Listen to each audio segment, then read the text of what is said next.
Hello, my name is Kellen Reed and I'm 23 years old. I work the graveyard shift unloading cargo at Denver International Airport for one of the big shipping companies. It's the kind of job nobody dreams about, pulling heavy crates off conveyor belts in the freezing cold muscles, aching hands cracked from the dry air. Most nights, nobody even learns my name. They just call me "Hey Kid" or nod when I clock in. I live in a cramped one-bedroom apartment on the edge of town, the kind with thin walls and a radiator that clanks like it's dying. My days blur into nights, sleep when the sun's up, work when it's dark, grab a burger from the 24-hour diner on the way home. I don't have much, no girlfriend, no big plans, just the routine that keeps me moving. I never thought anything would shake that up. It was Christmas Eve, the kind of night where the wind howls off the Rockies and snow piles up fast. The airport was supposed to be quiet, most flights grounded or delayed, but cargo doesn't take holidays. Packages still poured in endless belts of boxes wrapped in plastic, destined for people celebrating somewhere warm. I was on my last load, sweat freezing on my back despite the sub-zero temps outside. My shift was almost over when I ducked into the employee lounge to warm up. It's a dingy room in the warehouse section, vending machines that steal your quarters, plastic chairs, and a space heater that hums like it's on its last legs. That's when I saw her, slumped over a table in the corner, head down on her arms, coat half open like she'd sat down for a second and passed out. Her laptop was open in front of her screen, glowing with spreadsheets. Dark hair spilled loose from a ponytail, and she looked exhausted, like the weight of the world had finally won. I didn't recognize her at first, just figured she was some office worker pulling an all-nighter. Then it happened. The heater let out a sharp pop, like a gunshot, in the quiet room. Sparks flew, smoke billowed out, and the lights flickered hard before dying completely. Alarms started blaring somewhere distant, but in that moment it was just chaos and acrid smoke filling the air, burning my lungs. I didn't think I just reacted. I bolted across the room, coughing, and shook her shoulder hard. "Hey, wake up, the heater's on fire." She jolted awake, eyes wide with panic, gasping and coughing as the smoke hit her. She tried to stand but stumbled, disoriented. I grabbed her arm, pulling her toward the door.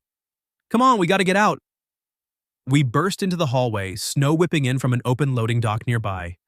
The cold hit like a slap, but it was better than choking inside. She collapsed against the wall, knees buckling, face pale under the emergency lights. I held her up, heart pounding. "You okay? Breathe slow." She was shaking bad, not just from the cold. Her lips were bluish and she looked like she hadn't eaten in days. "You're crashing low blood sugar or something. Sit down right here." I eased her onto a crate by the door and ran to the break room vending area, grabbing a ginger tea packet from the machine and mixing it with hot water from the dispenser. My hands were shaking too as I brought it back. She took the cup with trembling fingers, sipping slowly. Up close under the harsh fluorescent bulbs, I finally placed her. Melina Carter, 40 years old, manager of cargo receiving in Zone B. Everyone knew her reputation, strict as hell, always in a black coat barking orders over the radio. People called her the Ice Queen. Behind her back, no one had ever seen her smile, and she moved through shifts like a ghost, efficient and untouchable. But right then, she didn't look untouchable. She looked broken. "If I hadn't woken up," she whispered, voice hoarse from the smoke, "I might not have minded." The words hit me like a punch to the gut. I just stared at her, the snow swirling around us in the open doorway. Her eyes, dark, tired, empty, weren't the eyes of a boss lady in control. They were the eyes of someone who'd given up on something big a long time ago. Someone waiting for the end without fighting it. I didn't know what to say, so I just sat there with her in the cold, the distant sound of fire trucks approaching, holding the space until she finished the tea. For the first time in years, I felt like my life had cracked open just a little. The next day, my supervisor radioed me while I was stacking crates in the warehouse. "Reed, head up to Zone B office. Carter wants to see you." My stomach dropped. I figured it was about last night. Maybe I'd overstepped by dragging the zone manager out like that, or worse, she'd report me for something. I wiped my hands on my work pants, grabbed my jacket, and trudged through the slushy corridors to the administrative wing. The whole way, I rehearsed apologies in my head. Her office was at the end of a quiet hall door, slightly ajar. I knocked once and pushed it open. Melina was standing by the window, back to me, staring out at the snow-covered tarmac, where planes sat idle under the gray sky. The room was spotless, desk-organized files stacked perfectly, just a single framed photo face down on the shelf. She turned when she heard me, her expression unreadable still in that black coat, but with the sleeves rolled up a bit. "You wanted to see me," I said, trying to sound neutral. She nodded, gesturing to the chair across from her desk. "Sit." I did, feeling like a kid in the principal's office. She didn't sit right away, just looked at me for a long second. "Last night, you pulled me out of that room. I never thanked you." Her voice was softer than I'd expected, almost hesitant, like she wasn't used to saying those words. I shrugged, rubbing the back of my neck. "No big deal, anyone would have." "No," she said quickly, finally sitting down. "They wouldn't have. Most people here would have run out and let security handle it." She paused, folding her hands on the desk, but I noticed how she favored her left arm, keeping the right one tucked close. That's when I saw it, the makeshift bandage peeking from under her sleeve, red tinged at the edges. Burn from the heater wire, probably when she grabbed something in the panic. She was hiding it, jaw set, like she could will the pain away. "Your hand," I said, nodding toward it. "That's from last night, right? Looks bad." She glanced down, then tucked it under the desk. "It's fine. I'll deal with it." "You're not dealing with it, it's infected already." I don't know where the boldness came from, but I stood up. "Come on. First aid room's down the hall, I can fix it proper." She stared at me, eyes narrowing like she was about to shut me down. But then something shifted, maybe exhaustion, maybe something else, and she sighed. "Fine." The first aid station was small, just a counter with supplies and a sink. I washed my hands thoroughly, the cheap soap stinging my cracked skin while she sat on the stool, rolling up her sleeve without a word. The burn was worse than I'd thought, blistered along her palm and fingers angry red. "This could scar if you don't clean it," I muttered, dabbing antiseptic on a cotton pad. She winced but didn't pull away. I worked carefully, cleaning the wound, applying ointment, wrapping it in fresh gauze.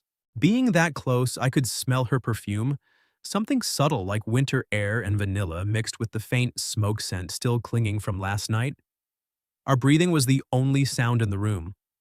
My fingers brushed her skin a few times, rough calluses against her softness, and neither of us moved away. When I finished, I taped the bandage secure and stepped back. "There, change it tomorrow." She flexed her hand, testing it, then looked up at me. Her eyes were darker up close, with faint lines at the corners that spoke of too many late nights. "You're 23, right?" "Yeah." She gave a small huff, almost a laugh. "You're the first person here who's called me miss instead of whispering old hag when they think I'm not listening."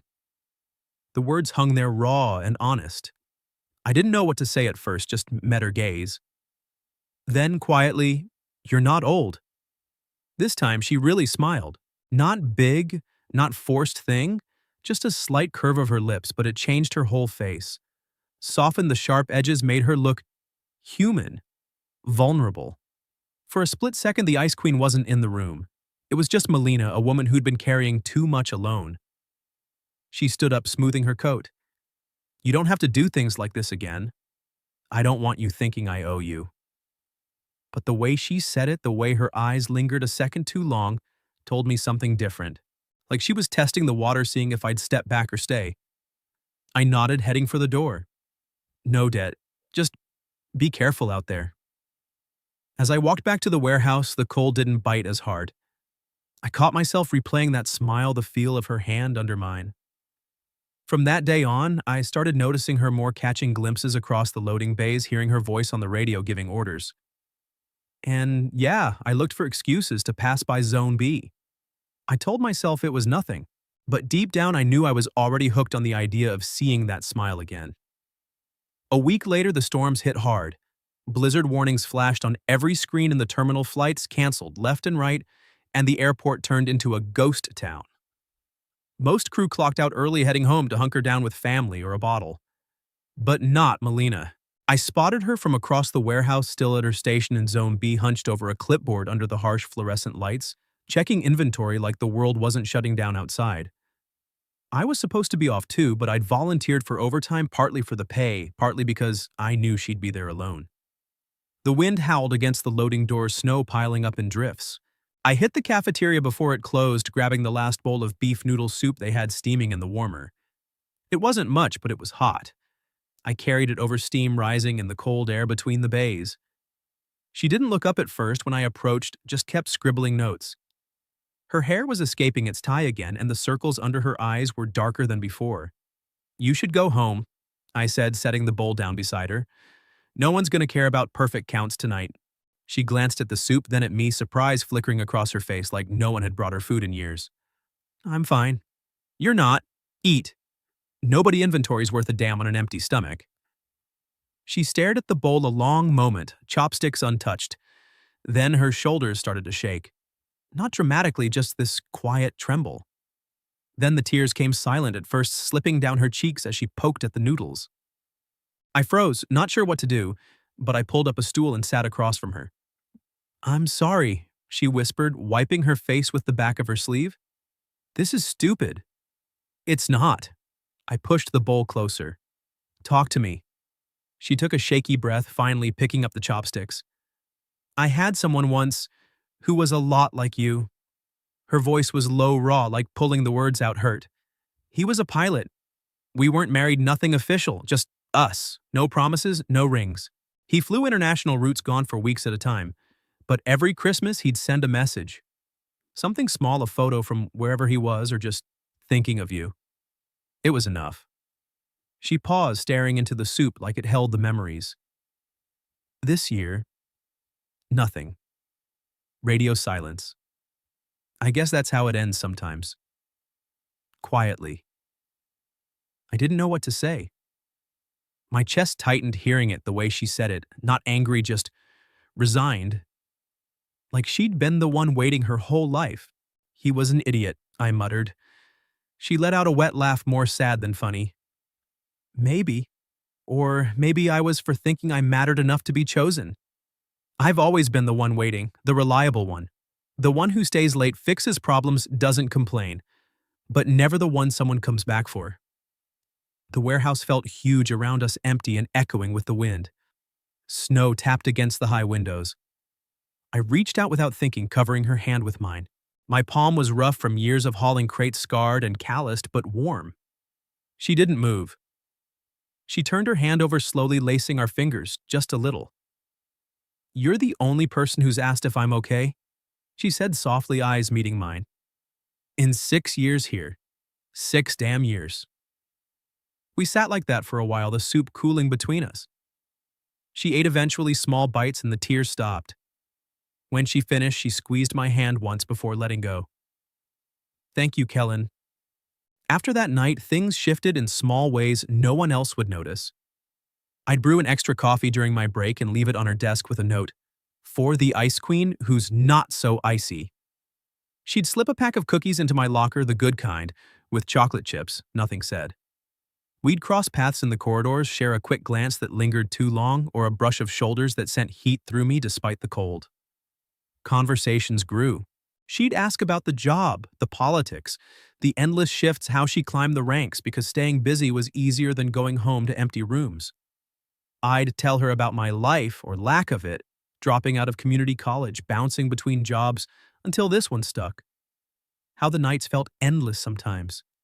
She listened like it mattered. Really listened. One evening, as another storm raged outside, she found me in the break room, fixing a vending machine that had eaten my last dollar. She leaned against the doorway, arms crossed, watching. "You always fix things," she said. "Someone has to." She stepped closer. "What if some things can't be fixed?" I looked at her, then really looked the way her eyes held that quiet ache, the strength she wore like armor. "Then you stay anyway. Keep them from breaking worse."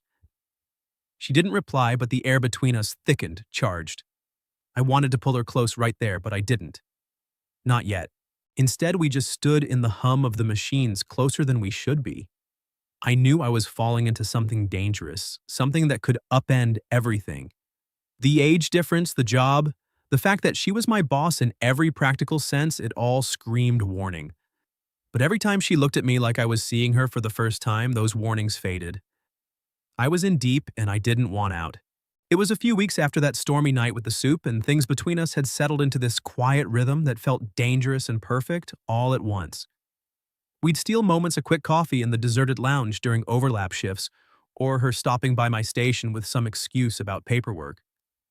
Touches lingered longer, my hand on her back as I reached past her for a tool, her fingers brushing mine when passing a clipboard. No one noticed, or if they did, they didn't say. But I felt it building, this pull I couldn't ignore. Then the accident happened. It was a routine night shift in early January, the kind where the cold seeps into your bones no matter how many layers you wear. Cargo was heavy, international shipments piling up after the holidays. I was in the main warehouse wrestling a pallet of electronics off a truck when the alarm started screaming. Not the usual fire drill beep, but the sharp, piercing wail for hazardous materials. Red lights flashed everywhere and the PA system crackled, "Evacuate Zone B immediately. Chemical leak detected. Repeat, evacuate Zone B." Panic hit the floor like a wave. Guys dropped tools and ran for the exits, shouting over the noise. I froze for a second, wiping sweat from my eyes, then it clicked: Melina. She'd mentioned earlier she was heading down to the lower level for a routine inspection of the hazmat storage. Alone because everyone else had begged off for the cold. I didn't think. I just ran against the flow of bodies streaming out, ignoring the yells of, "Reed, what the hell are you doing?" And "Get out, kid." The air grew thick as I descended the stairs to the sub-level, acrid and burning my throat even from the doorway. Visibility was shit hazy smoke from the leaking containers, fumes rising off cracked drums labeled with warning symbols I didn't stop to read. Alarms echoed off the concrete walls, lights strobing red. I pulled my shirt over my mouth, coughing, hard eyes watering as I pushed deeper. "Melina!" My voice came out ragged, swallowed by the chaos.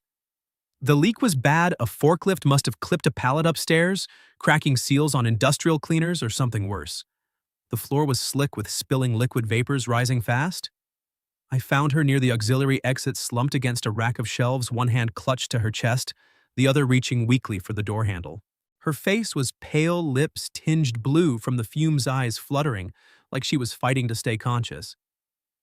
"Melina, hold on." I scooped her up, slinging her arm over my shoulder at first, but she was dead weight, legs buckling. So I hoisted her onto my back, piggyback style, her body limp against mine. The smoke burned my lungs with every breath, head spun, but I pushed forward, one arm hooked under her knees, the other groping along the wall for direction. Sirens wailed closer, outside voices shouting my name from the stairs, but I couldn't stop. Not now. The exit door was just ahead, emergency bar glowing faintly through the haze. I slammed into it with my shoulder, bursting out into the freezing night air where teams in hazmat suits were already rushing in. I collapsed to my knees in the snow, easing her down gently, gasping for clean oxygen that felt like knives in my chest. She coughed violently, rolling onto her side, tears streaming from irritated eyes. Paramedics swarmed us, oxygen masks appearing from nowhere. But she grabbed my jacket with surprising strength, pulling me close even as they tried to work. "You idiot!" she rasped, voice-breaking tears cutting tracks through the soot on her face. "You could have died in there." I coughed again, lungs on fire, but I held her gaze through the mask they shoved on me. The words tumbled out raw and unfiltered. "I'd rather die saving you than live knowing I did nothing." She stared at me, stunned, the noise of the chaos fading around us. Snow fell soft on her hair, sirens blaring in the distance. Her hand found mine, fingers intertwining despite the gloves and the medics. "Kellen?" They loaded us onto stretchers, checking vitals, but I refused to let go until they pried us apart for the ambulances. In the ER, later hooked to IVs for smoke inhalation, she was in the bed next to mine, curtain half drawn. When the nurses stepped out, she reached across the gap, taking my hand again. "I don't care that you're younger," I said quietly, voice hoarse. "I don't care about any of it, the job, the talk, the years between us. You make me want to be better. You make me want to live like a man who deserves someone like you." She didn't speak at first, just squeezed my hand, eyes shining in the dim hospital light. Then softly, "You've already saved me twice now, don't stop."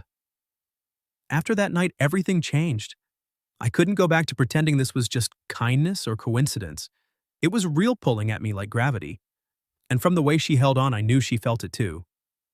After the hospital discharged us both, mild smoke inhalation, nothing permanent, they put Melina on a week's mandatory leave. "Rest," the doctor said. "No arguments." She fought it at first, of course, called the office from her phone in the ER hallway, trying to delegate tasks like nothing had happened. But even she couldn't deny the cough that lingered or the way her hands still shook from the adrenaline crash. I volunteered to courier the paperwork she needed signed. It's on my way home.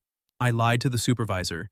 Truth was, I needed to see her outside those fluorescent lit halls away from radios and uniforms and the constant hum of conveyor belts. Her house was in a quiet suburb west of Denver, the kind of neighborhood where snow stays white for days because no one drives much in winter. A modest two-story with gray siding curtains drawn tight, a single porch light glowing against the dusk. No Christmas decorations, no wreath on the door, just clean lines and solitude. I parked my beat-up truck at the curb papers in a folder under my arm and knocked. She opened the door in jeans and a thick sweater, hair down for the first time. I'd seen loose waves framing her face. No makeup, eyes still a little red from the fumes, but softer somehow. "Kellen," she said, surprise mixing with something warmer. "You didn't have to come all this way." She stepped aside. "Come in, it's freezing." The inside was immaculate hardwood floors, neutral walls, everything in its place. Bookshelves lined one wall, mostly logistics manuals and a few worn paperbacks. Kitchen's spotless counters bare except for a coffee maker. But it felt empty. No photos on the fridge, no throw blankets on the couch, no signs anyone else had ever been there. Like a model home waiting for life to move in. I handed her the folder. "Just needs your signature on the incident report and leave forms." She took it, flipping through pages at the kitchen island. Efficient as always. "Coffee or tea? I have the ginger kind now." A small smile, her way of acknowledging the night that started everything. "Tea sounds good." We moved to the living room, her pouring from a kettle that whistled softly. The silence stretched, comfortable but charged. Outside, snow started falling again, fat flakes against the window. She handed me a mug, sitting across from me on the couch, knees drawn up like she was guarding herself. "You live alone here a long time?" I asked, glancing around. She nodded, tracing the rim of her cup. "Long enough. I chose it that way. Easier than the alternative." "Or maybe," I said, quietly meeting her eyes, "no one's ever chosen you." The words landed heavy. She didn't flinch, but her grip tightened on the mug. She looked away out at the snow, and for a minute I thought I'd gone too far. Then she whispered, "Maybe." I set my tea down and reached into my jacket pocket, pulling out the small thing I'd made in the shop during lunch breaks. A keychain shaped like a plane's wing, forged from a scrap of twisted metal I'd pulled from the wreckage that night. Polished, smooth edges filed down a simple loop for keys. Nothing fancy, but it was mine to give. I figured, I said, holding it out, "You might need something to remember that someone did stay." She took it carefully, like it might disappear. Her fingers traced the metal, eyes widening as she realized what it was. Tears welled up again, not the dramatic kind, just quiet ones that slipped free. "Kellen, what are you doing to my heart?" I smiled, soft, reaching for her hand. "Nothing. I'm just reminding you it's still beating." She laughed through the tears, a real one this time, and leaned forward, resting her forehead against mine. We stayed like that, breathing the same air, the snow piling silent outside. The fireplace crackled to life when she clicked the remote gas flames, steady and warm. No big declarations, no rushing to define it. Just us in that moment, filling the empty spaces she'd lived with for so long. Later, we sat by the window, watching the world turn white. Her head on my shoulder, my arm around her, the keychain dangling from her fingers. She didn't say much more, and neither did I. We didn't need to. For the first time in years, Melina wasn't alone in the cold. And me, I'd found the kind of warmth I'd never known I was missing. Some things don't need labels or promises. They just need someone to show up day after day and choose to stay. That's what we became that winter and every season after.